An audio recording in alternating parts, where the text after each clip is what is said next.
I always say that today a woman has been reduced to basically an object of sex, an object of attraction for a male, and all the males must just fill their eyes and just their eyes must be quenched, and that's it. So when you see the naked women of the street, you don't appreciate your own wife. You don't, because you've seen much better than her. You've already seen it. So Allah says, look, oh man, lower your gaze as well. It's no excuse. Even if they're doing that, lower your gaze. So you have a woman, and you look down. With respect, you speak to her. It doesn't mean, there was a story of one of the mashayikh, one of the scholars. He mentions a story that there was a man in the United States. He was a religious preacher. He entered a lift, young man. And when he was in the lift, the lift stopped at a certain floor. And the female entered it. She was semi-nude. And he looked down and he did not look at her. And she was agitated, irritated. First time in her life, somebody's not looking. And she's stamping, and she's doing, trying to make a noise, and the two of them are alone in the lift. And he just looks down, he doesn't say a word. His lift stopped, she wanted to go higher.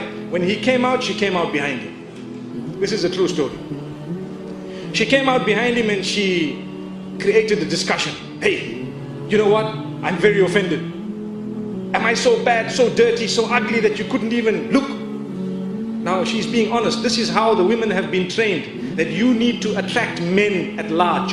You need to attract men at large. So am I this, that you couldn't even look, you couldn't even... And he says, look my sister, you know what, I'm a Muslim. I respect you so much, really. And I have a wife, and I have this, and I have that. And I don't want to insult myself and yourself by, staring at you, and what am I going to gain by it? And he explained to her in a beautiful way. And she asked for his number. Now imagine if someone asked you for their numbers. Wow, mashallah. And respectfully the man agreed, and he felt that, I will get the people in touch with her and explain. After some time, she accepted Islam.